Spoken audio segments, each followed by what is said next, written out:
Stipend থেকে আরম্ভ করে আজকে 80 কোটি লোককে ফ্রিতে চাল ডাল খাওয়াচ্ছেন 5 বছর ধরে 4 বছর ধরে। তারা কারা? এই খেটে খাওয়া মানুষ যারা করোনার সময় কাজকর্ম বন্ধ হওয়ার জন্য বাড়িতে চাল ডাল ছিল না, তাদেরকে উনি দিয়েছেন, এখনো পর্যন্ত খাচ্ছে তারা। এই পিছিয়ে থাকা গরিব মানুষ, আমরা গ্রাম বাংলার যারা আছি পিছিয়ে থাকা এসটি ওবিসি এই মানুষগুলো এবং মুসলমান সমাজের মতো গরিব মানুষ, তারাও সুবিধা পেয়েছে। কেউ বাড়ি পাচ্ছে, কেউ শৌচালয় পাচ্ছে, বাড়িতে গ্যাস পাচ্ছে, বাড়ির সামনে জল পাচ্ছে, 4 বছর ধরে রেশন পাচ্ছে। এটা নরেন্দ্র মোদী করেছেন। আর এটা সব এই যে এসটি ওবিসি মাইনরিটি পিছিয়ে থাকা গরিব মানুষ যারা এখনো ভারতবর্ষের উন্নয়নের সব সুবিধা পাননি, মূল স্রোতে আসতে পারেননি, প্রাথমিক সুবিধাগুলো পাননি, তাদের বাড়িতে পৌঁছেছেন নরেন্দ্র মোদী। এটাই আম্বেদকর চেয়েছেন।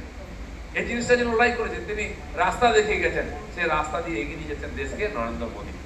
তাই নরেন্দ্র মোদীর যে কাজ, এটা উনি করে দেখাচ্ছেন সরকারের মাধ্যমে, সেই কাজে সহযোগিতা করতে হবে।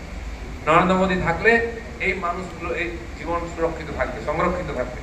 গত 10 বছরে প্রায় 25 কোটি লোক, 22 কোটি 25 কোটি লোক, প্রায় 30 কোটি লোক দারিদ্র সীমার নিচে ছিল।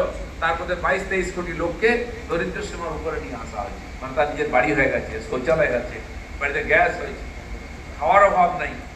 বলেতে তার যে টাকাটা চলে যাবে এসব করতে, সেটা বেঁচেছে, ছেলে মেয়েকে পড়াচ্ছে, বউকে একটা গয়না কিনে দিয়েছে, মেয়ের ভালো বিয়ে দিচ্ছে, বাড়িটা সরকার করে দিয়েছে, গ্যাস দিয়ে দিচ্ছে, খাওয়ার ব্যবস্থা করে দিচ্ছে। সেও তার দরিদ্র সীমার উপরে এসছে। এখনো প্রায় 10 কোটি মানুষ ভারতবর্ষে আছেন যারা দরিদ্র সীমার নিচে। আর 5-10 বছর থাকলে সরকার এরাও দরিদ্র সীমার উপরে চলে আসবে।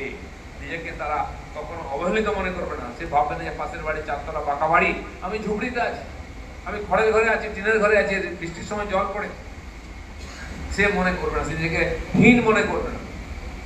আমাকে এখনো কাঠখড় কুড়িয়ে নিয়ে এসে রান্না করতে, এটা মনে করবে তাকেও গ্যাসের ব্যবস্থা করা হয়। তাকে জল আনতে ওই পাড়ায় যেতে হয় খাওয়ার জল, সেটা আমার বাড়ির সামনে জলের কল আসবে এই আমাদের যে জল জীবন মিশনের মাধ্যমে। সে টাকা দিয়েছেন মোদী।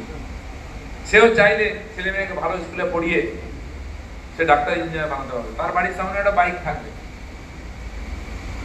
এই সুবিধাটা মোদী করিয়েছেন।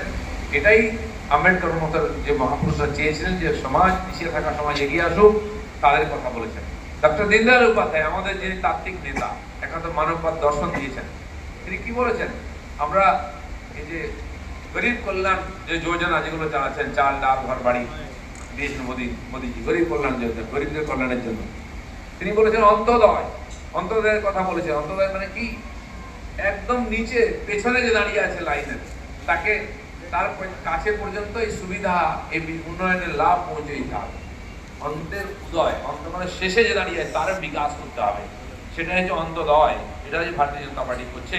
তাই সমাজের একদম পিছনে আছে, শিক্ষায় দীক্ষায়, সামাজিকভাবে, আর্থিকভাবে, যে সেই লোকটির কাছে সমাজের উন্নয়নের লাভ পৌঁছে দিচ্ছেন নরেন্দ্র মোদী। এটাই আসল অন্তোদয়। এটাই দীনদয়াল চেয়েছেন, এটাই আম্বেদকর চেয়েছেন। ভারতীয় জনতা পার্টি তার কাজের মাধ্যমে এই মহাপুরুষদের বাণীকে দেখানোর রাস্তাকে আর ব্যবহারে করে দেখাচ্ছে, সফল করে দেখাচ্ছে। তাই ভারতীয় জনতা পার্টির সঙ্গে থাকলে সমাজে যেমন উন্নয়ন হবে, সেরকম ভারতবর্ষে আজ হিন্দুরা যে বিপন্ন, দেশের সীমা যে অসুরক্ষিত বা বিদেশিরা এসে আক্রমণ করছে, তার যোগ্য জবাব নরেন্দ্র মোদী দিচ্ছেন, দেবেন।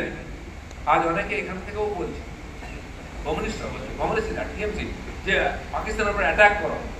আপনি শুনেছেন বলতে 10 বছর আগে পাকিস্তানের বিরুদ্ধে কংগ্রেস একটা কথা বলেছে, কমিউনিস্টরা বলেছে একটা কথা, বা টিএমসি বলেছে, কেউ বলার দম ছিল না।